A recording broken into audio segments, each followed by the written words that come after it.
Héberger un serveur Minecraft sur un téléphone, est-ce possible? C'est la question que je me suis posée après avoir transformé mon ancien téléphone en serveur. Si vous avez loupé la vidéo, je vous invite à la regarder sur mon profil.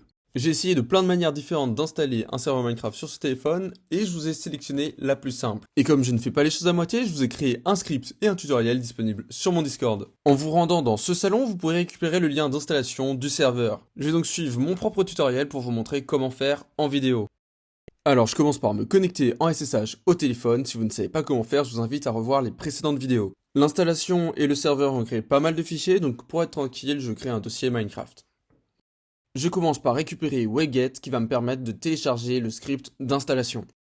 Ensuite, je copie tout simplement la commande d'installation. Pendant que ça travaille, j'en profite pour vous parler des problèmes de cette installation. Ici, j'installe un serveur Java. Le problème, c'est que chaque version de Minecraft a une version différente de Java. Par exemple, Minecraft 1.8 utilise Java 8. Et en bref, avec la version de Java installable par défaut sur Termux, on ne pourra pas lancer de trop vieilles versions de Minecraft comme la 1.8 et de trop récentes comme la 1.20. Ce qui fait qu'actuellement, je suis bloqué à la 1.17. Alors oui, c'est possible d'installer d'autres versions de Java, mais c'est vraiment très long, très compliqué, il faut faire beaucoup de tests, beaucoup de recherches. Moi j'ai fait de mon côté et je vous ai vraiment donné le plus facile.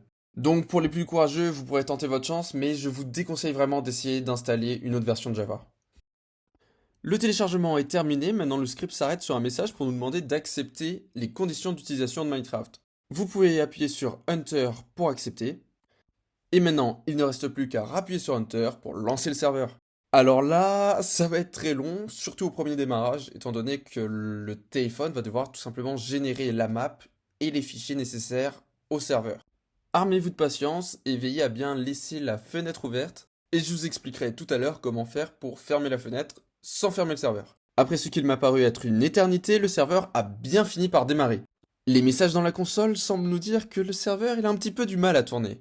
Donc j'entre la commande TPS pour voir les performances du serveur. Alors normalement on est censé avoir des TPS à 20 si on n'a aucun problème de performance. Ici on peut voir qu'on est quasiment à 17, on a presque eu du 20, donc normalement ça devrait être jouable. Je lance donc Minecraft et on se retrouve sur le jeu.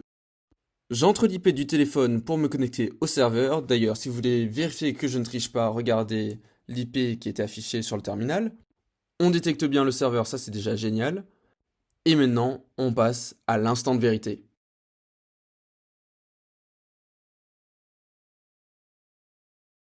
Le temps de chargement est un petit peu long.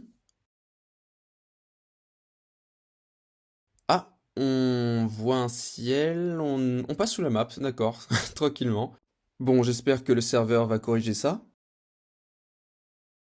Ah voilà, j'aime mieux ça. Donc je propose de tout simplement faire les bases de la survie, découvrir un petit peu les alentours, casser des blocs, couper du bois. Alors, faut savoir que, évidemment, notre nombre de FPS va pas chuter si le serveur lag, c'est pas forcément le cas. Par contre, s'il y avait des problèmes de performance au niveau du serveur, quand je casserais des blocs, normalement, ils devraient réapparaître. Et les items au sol ne devraient, eux, par contre, pas apparaître. Donc pour le moment, ça m'a l'air tout à fait fluide, on va continuer comme ça.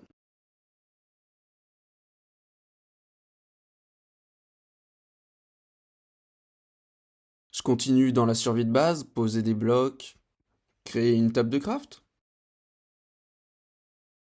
En attendant, si le contenu te plaît, n'hésite pas à lâcher un j'aime et peut-être même à t'abonner. En tout cas, moi je sors une fois par semaine une vidéo sur ce genre de sujet. D'ailleurs, n'hésitez pas à laisser des suggestions pour les prochaines vidéos en commentaire. Bon, et bien pour le moment, ça m'a l'air tout à fait correct. On va retourner sur la console pour voir ce qui s'y passe.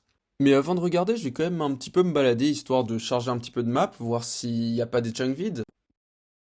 D'ailleurs, si vous ne le saviez pas, les maps Minecraft sont générées à partir d'une seed. Tout simplement, graine en français. Cette graine, en fait, c'est un numéro aléatoire à partir duquel le jeu va faire des calculs pour générer la map.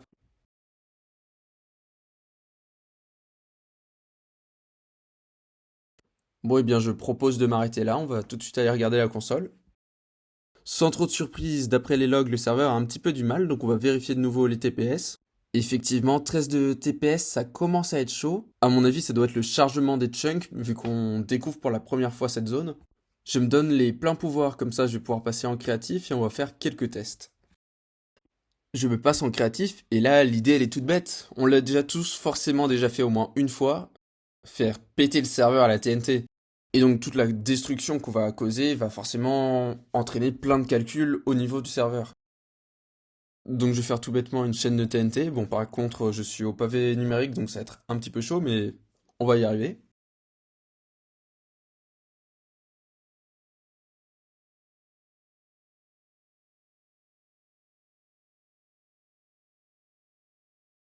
Les experts en TNT, dites-moi dans les commentaires, mais j'ai l'impression que la première TNT a quand même pris vachement de temps. Mais là, finalement, le serveur a l'air de bien enchaîner tout ça. On va regarder un petit peu du côté des TPS. Ouais, 12, c'est vraiment pas étonnant. On commence tout doucement à se rapprocher des limites du serveur. Mais juste pour la science, je vais quand même me permettre de faire une explosion encore plus grande. Et alors là, si le serveur résiste, c'est que vraiment, jouer sur un serveur Minecraft hébergé sur un téléphone, ça pose aucun problème.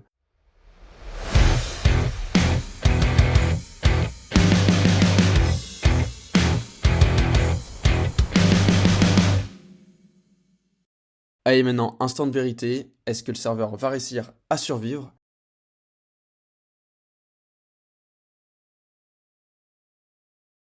Dites-moi vraiment ce que vous en pensez dans les commentaires, mais je pense vraiment qu'il y a un gros décalage au niveau de la première TNT. On passe maintenant la barre des 10 TPS, mais pourtant ça a l'air de marcher quand même. Et là encore, les experts de la TNT, vous pouvez me dire si c'est normal les particules là, parce que j'ai l'impression qu'elles n'auraient pas dû apparaître à ce moment-là. Enfin, du moins, on voit plus de TNT et des particules recommencent à apparaître. Donc c'est un lag ou bien c'est normal? Donc finalement, notre petit serveur a réussi à s'en sortir. Je suis quand même vachement étonné qu'un téléphone soit capable de faire autant de calculs. Bon, là c'est côté serveur, donc il n'y a pas la partie graphique, mais quand même. Parce que certes, on a 10 TPS, mais franchement, là pour le moment, c'est jouable. On n'a pas de rollback ou des choses comme ça. Vous pouvez faire slash stop pour stopper le serveur. Donc maintenant, je vais utiliser Screen qu'on a vu dans la dernière vidéo, ce qui va nous permettre de créer une fenêtre virtuelle. Et l'avantage, c'est qu'on va pouvoir laisser tourner le serveur Minecraft sur cette fenêtre, quitter cette fenêtre, même fermer le terminal et le serveur continuera à tourner. Donc je lance le fichier start, donc bien faire ./start.sh. Je quitte la fenêtre via CTRL plus A puis CTRL plus D. J'utilise screen-x pour me reconnecter à la fenêtre. D'ailleurs, toutes les commandes sont sur le Discord. Et donc là, on voit bien que le serveur a continué à démarrer même quand nous n'étions plus sur la fenêtre. Donc n'oubliez pas de toujours bien faire CTRL A puis CTRL D pour vous déconnecter de cette fenêtre. Ensuite, vous pouvez fermer le terminal et le serveur continuera à tourner. Allez, c'est déjà tout pour aujourd'hui. Merci d'avoir regardé la vidéo jusqu'au bout. Un énorme merci aux tipeurs. On a déjà récolté plus de 30 euros, ce qui m'a permis de financer un projet pour une prochaine vidéo. Moi, je vous dis à très bientôt. Ciao!